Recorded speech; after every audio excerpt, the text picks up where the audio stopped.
Hi everybody, it's Michelle Hotchkiss and I'm back today with another video.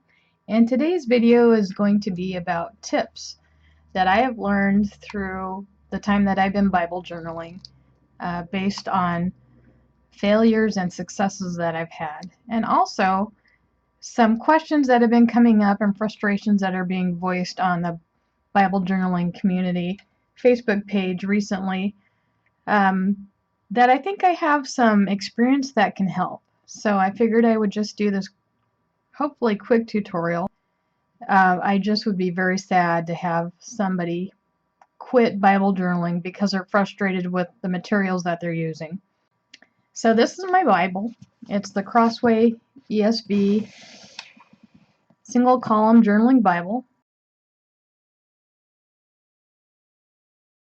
First thing I'm going to get into is basically what not to do.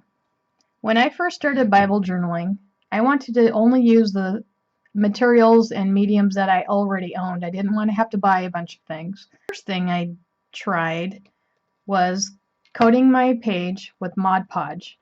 I didn't use this exact one. I used the Blue Label one, which is Mod Podge for paper. But it was matte Mod Podge for paper, just like this is supposed to be matte. And what I have found with Mod Podge is don't use it. This is one of those do not use tips, and I'll show you why. Even though it's supposed to be matte, it still causes Bible pages to stick together. So this is what it does. This is actually two pages right here, and they're stuck together.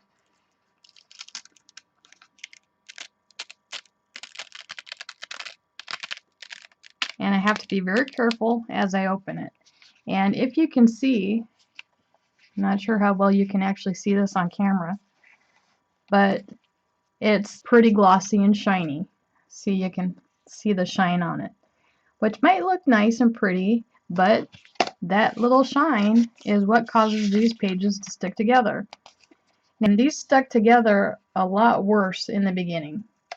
So what I actually had to do, so my pages wouldn't rip when I was opening it, is I took my Liquitex matte medium and I covered these pages with the matte medium on top of the layer of the Mod Podge and then my artwork, and now a layer of matte medium, Liquitex matte medium over it. And even with this over it, they still stick together somewhat, but it's a lot better than before. I just have to be very careful.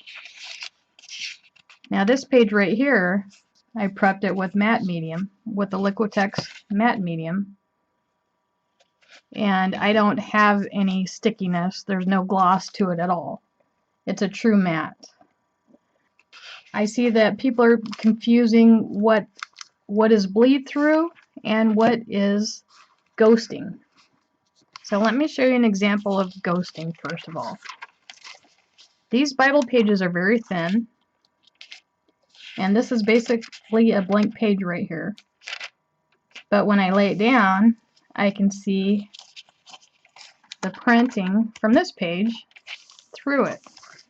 This would be an example of ghosting. This is not bleed through. This did not bleed through to this. It's just thin Bible paper. And when you get to your artwork, what I'm seeing lately on the Facebook page is people are frustrated because they turn their page over and they see this through and they're thinking that that's bleeding. That's not bleeding, that's ghosting. It's exactly the same as in the front here, or actually anywhere, where you can see the back page or several pages through the paper to the other side. Let me show you an example of what bleeding is. Now this is a handprint that I did of my husband and my hand. My husband's hand is in black, and this is with stamping ink. The first thing I did with this page is I prepped it with the Liquitex matte medium because I knew that this stamping ink would totally bleed through the page. So it needed to have some kind of prep in order to avoid that. The matte medium did a really good job. of stopping it from bleeding, except for where I missed it, which is right here. I did not get my matte medium over the entire page right here. So this bled through big time. It's almost as dark right there, soaking through the page, as it is right here, where he actually laid it down on the page. That is bleeding. This is ghosting. It did not soak through the page. Another thing about this that I want to point out, which I have noticed, is that once you get some artwork on top of this ghosting image that you've made from putting art on one side, is when you put art on top of that, you tend not to notice this at all. I think our mind and the way our brains interpret things is we just don't notice it. We're focusing on the image that we want to see rather than what's behind it, unless we truly study it hard and look for it. And this is a good example here. Now when you look at this, the image and the writing and the scripture highlighted is what you notice. But if you actually look closer, you can see that there's a little bit of image ghosting through. But your mind doesn't even see that so much. I think you can see it a little better if I tilt it. So once you get some artwork on the other side of your page, you're not going to notice that ghosting so much. And let me show you. That's again this page here. Now this is a pretty intense image. There's a lot of transparent but rather dark colors in it. But you just don't really notice that so much because your mind is focusing on the image, on the letters, on the highlighted words. Now a way that you can stop that ghosting is by putting down a opaque base. And an opaque base would be, or a page prep would be white gesso, which is opaque. It's really white. This one here is a watercolor painting that I used Daniel Smith watercolor ground with, but I used a white watercolor ground. I did not use this transparent. The white watercolor ground is pretty much the same opaqueness as gesso. So you can see how vivid and how dark these paintings are of these hearts here. The colors aren't showing up really true, so they look kind of odd, but they're very bright and very colorful.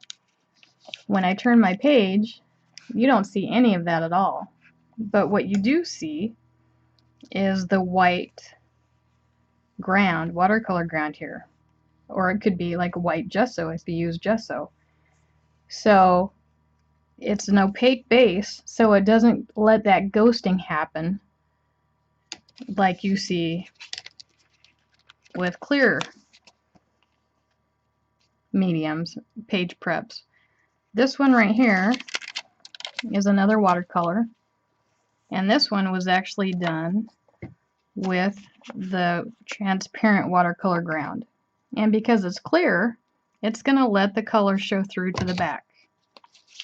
The only way to stop that is if you use something that's opaque or semi-opaque, such as a colored acrylic paint or a white gesso.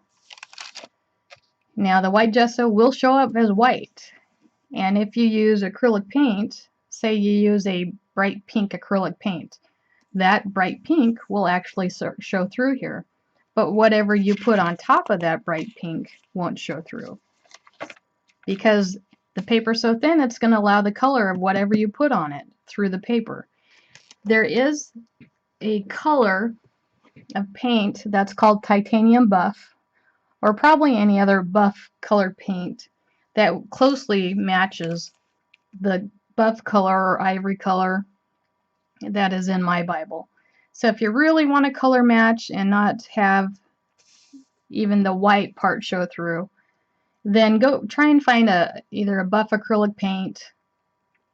Well, that's really the only thing I can think of is a buff acrylic paint that would match. And then it would blend in just a little bit better. I don't know if you can see here, but because this was a white page prep, it's actually a little bit brighter than the rest of the page. So the brightness of that white actually is coming through this thin page. Now right here, this is where I missed getting the watercolor ground on. So when I went up here, that actually is a bleed through. This color up here is ghosting.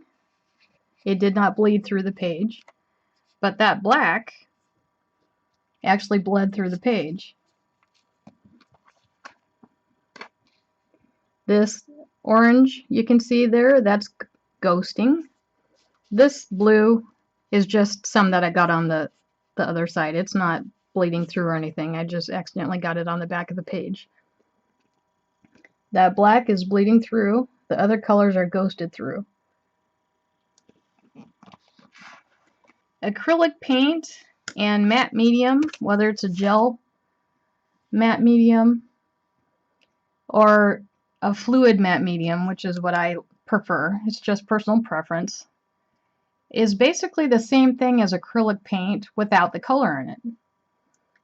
Matte mediums are created to be used with acrylic paints to give them different properties. You can use the gel matte medium and cause your acrylic, mix it with your acrylic paint, and it'll make your paint thicker. It'll make it kind of the texture that thick oil paints have, where you can, it's called impasto, where it's really thick and you can, it's almost like frosting, that thickness. You can make it have peaks and a lot of texture and dynamic. It's just not flat on your paper or on your canvas. You can use fluid matte medium to actually thin out your acrylic paint, and that's really good for creating transparent glazes. Or if your paint is just too thick, the fluid matte medium will help thin it down, but it does make it a little more transparent or translucent. There's different specialty mediums such as glass ball medium, tar gel medium, all kinds of different kind of mediums that are created to mix with acrylic paints to give them different properties and special effects. And an off use that people have found for matte medium is using it as for gluing things down, like a decoupage, or a sealant, which in a true fine art situation, this is not a varnish, and it actually says that on the back, because it's actually more of a paint than a varnish. That's it for part 1 of the tips video. Please check back soon for part 2. Thank you and God bless.